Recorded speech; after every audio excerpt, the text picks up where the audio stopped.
आदरणीय सभाध्यक्ष महोदय, मंच का संचालन कर रहे आर.एस. गौतम जी, सामने बैठे हुए बहुजन या बहुसंख्यक समाज के बुद्धिजीवी, सम्मानित भाइयों, नौजवान साथियों,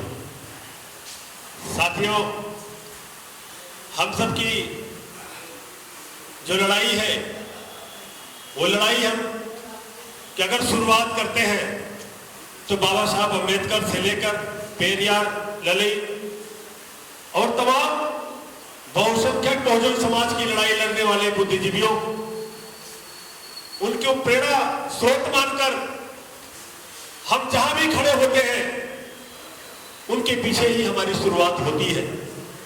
हम लोग आजादी से पहले भी, आजादी के बाद भी, आज वर्तमान परिवेश के अंदर जिस तरीके से केंद्र सरकार के द्वारा हम लोगों को परेशान किया जा रहा है, हम लोगों को,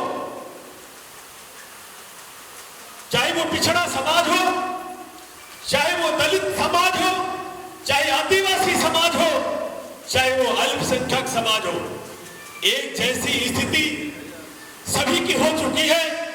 कोई अपने आप को कितना भी गर्वान्वित समझे, अगर आज हिंदुस्तान के अंदर खेतों और खलिहानों के अंदर अगर जो कुछ भी देखने को मिल रहा है वो बहुत चिंता का विषय है।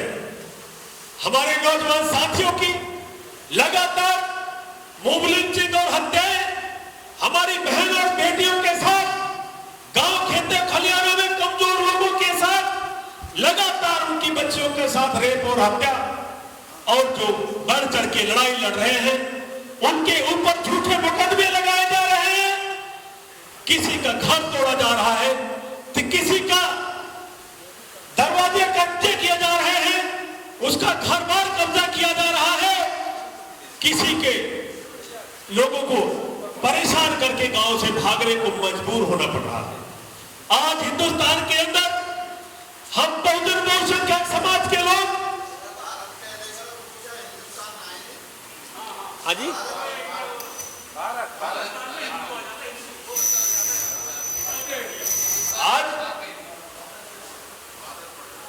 आज हम सभी जिस तरीके से शोषित, जिस तरीके से परेशान है, आज हम सब सड़कों पे लड़ाई लड़ना नहीं चाह रहे।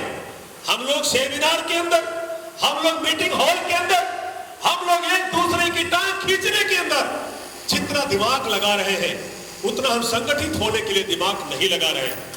आजकल हम देख रहे हैं कि संगठन में ये कमियां हैं, उस संगठन में ये कमियां हैं, उस वक्ता में वो कमियां हैं, लेकिन जमीन पर काम करने की ताकत आज हम सभी की खत्म हो चुकी है। हम लोगों को एकजुट होना पड़ेगा, संगठित होना पड़ेगा, हम लोगों पे रोड पर आना पड़ेगा। मैं भारतीय बहिष्कृत समाज का राष्ट्रीय अध्यक्ष होने के नाते मैं आप सभी से अपील करता हूं, 11 अगस्त दिल्ली के अंदर संसद भवन का घेराव करने के लिए हमारे साथ 20 से 25 संगठन तैयार हो चुके हैं। उसमें प्रमुखता से ऑल इंडिया बहुजन एकता मंच भी शामिल है। आप सभी से निवेदन करता हूं, आप सभी रोड की लड़ाई लड़े, आप सभी मीटिंग हॉल में बैठना, ट्विटर फेसबुक पर कमेंट करना, एक दूसरे की बुराई करना, एक दूसरे के नीचा दिखाना, ये बिल्कुल बंद कर दें। यही आपके नीचे रहने का स्तर है, यही आपके पीछे रहने का स्तर है। आप सभी को संगठित होना चाहिए। हम सभी अपनी पार्टियों, अपने नेताओं से थोड़ा दूर हटकर, मैं भी किसी राजनीतिक पार्टी से जुड़ा हूं, आप भी किसी राजनीतिक पार्टी से जुड़े होंगे, लेकिन हम सभी को अपने समाज की एकता के लिए एक साथ खड़ा होना बहुत जरूरी हो चुका है। हम सभी को रोड पर निकलना पड़ेगा और जाति जनगणना होते ही, अगर ओबीसी की जाति जनगणना होती है, इस पे हम सभी मिलकर अगर इस काम को करते हैं तो दूध का दूध, पानी का पानी हो जाएगा। कौन किसका हक खाते रहना चाहता है, कौन किसका हक खा रहा है, जुडिशरी के अंदर, ब्यूरोक्रेसी के अंदर कौन किसका हक खा रहा है, यूनिवर्सिटी के अंदर कौन किसका हक खा रहा है, किन के लोगों की प्रेजेंटेशन बिल्कुल ना के बराबर है, किन के लोगों की प्रेजेंटेशन 99% है, 80% है, और किसी किसी की प्रेजेंटेशन तो बिल्कुल भी नहीं है। उसमें हमारा ये बहुजन समाज सबसे ज्यादा है। तो हम सभी को निवेदन करते हैं, सभी बैठे हुए महानुभाव से, सम्मानित लोगों से, मंच में बैठे हुए अपने बुद्धिजीवी समाज से निवेदन करते हैं, आप सभी 11 अगस्त को भारी से भारी संख्या में संसद के घेराव में ताकत दें। ये समाज की लड़ाई है, आपकी लड़ाई है, देश की लड़ाई है। धन्यवाद। जय भीम, जय भारत।